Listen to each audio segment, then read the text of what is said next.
নমস্কার, পঞ্চব্যঞ্জনের ছোট্ট সংসারে আবার সবাইকে স্বাগত জানাই। আজ চলে এসেছি আবার একটি নতুন রেসিপি নিয়ে। রেসিপিটি হলো পেঁপের ঘন্ট। হয়তো অনেকেই আছেন যারা পেঁপেটা খুব একটা পছন্দ করেন না, কিন্তু এইভাবে একবার রান্না করে দেখতে পারেন, নিশ্চয়ই ভালো লাগবে। তো চলুন রেসিপিটি শুরু করা যাক। তো প্রথমেই নিয়ে নিয়েছি আমি একটা কাঁচা পেঁপে। পেঁপেটার খোসা ভালোভাবে ছাড়িয়ে নিলাম, নিয়ে ভালো করে ধুয়ে পেঁপেটাকে ভালোভাবে গ্রেট করে নিলাম। এরপর নিয়ে নিলাম আলুরও খোসা ছাড়িয়ে নিলাম এবং আলুগুলোকে একদম ছোট ছোট টুকরো করে কেটে নিলাম।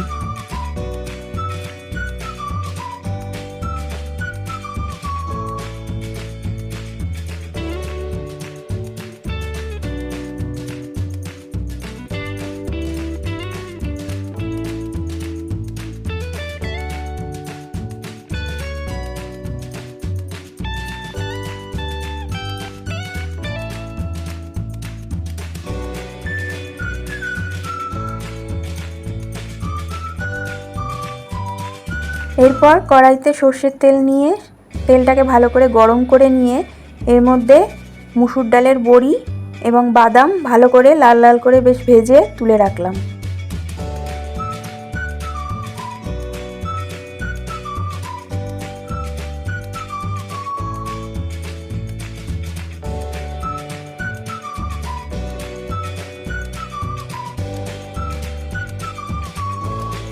এরপর তেলের মধ্যে গোটা জিরা, শুকনো লঙ্কা, গোটা গরম মশলা আর তেজপাতা ফোড়ন দিয়ে দিলাম।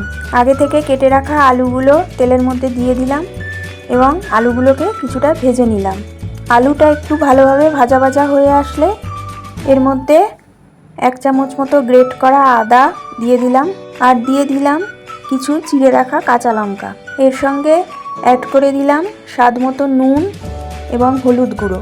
সব কিছু আলুর সঙ্গে ভালোভাবে মিশিয়ে নেওয়ার পর বাকি যে মশলাগুলো আছে সেগুলো একে একে দিয়ে দিলাম জিরার গুঁড়ো, ধনের গুঁড়ো, কাশ্মীরি লঙ্কার গুঁড়ো এবং অল্প পরিমাণে চিনি।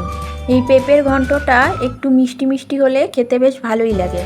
মশলাগুলো ভালোভাবে কষিয়ে নেওয়ার পরে আগে থেকে গ্রেট করে রাখা পেঁপেগুলো এর মধ্যে দিয়ে দিলাম। পেঁপের সাথে সব মশলাগুলো ভালোভাবে নাড়াচাড়া করে মিশিয়ে দিলাম এবং মেশানোর পরে এর মধ্যে দিয়ে দিলাম পরিমাণ মতো গরম জল। এরপর কড়াইতে ঢাকা চাপা দিয়ে কিছুক্ষণের জন্য এটাকে রান্না হতে দিলাম। এরপর ঢাকনা খুলে দেখে নিলাম পেঁপে এবং আলুগুলো ভালো করে সেদ্ধ হয়েছে কিনা। এরপর ভাজা বড়ি এবং চীনাবাদামগুলো এর মধ্যে অ্যাড করে দিলাম। ঝোলটাও মোটামুটি শুকিয়ে এলে পরে এর মধ্যে ঘি এবং গরম মশলা দিয়ে গ্যাস অফ করে দিলাম। ব্যাস এইভাবেই তৈরি হয়ে গেল সুস্বাদু এই পেঁপের রেসিপিটি। পেঁপের ঘন্টের এই রেসিপিটি আশা করি আপনাদের খুবই ভালো লাগবে। পেঁপের ঘন্ট এই রেসিপিটি গরম ভাতের সঙ্গে, রুটি অথবা পরোটার সঙ্গে খেতে খুবই ভালো লাগে।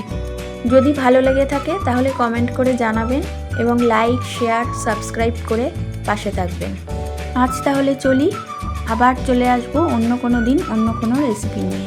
সবাই খুব ভালো থাকবেন এবং সুস্থ থাকবেন।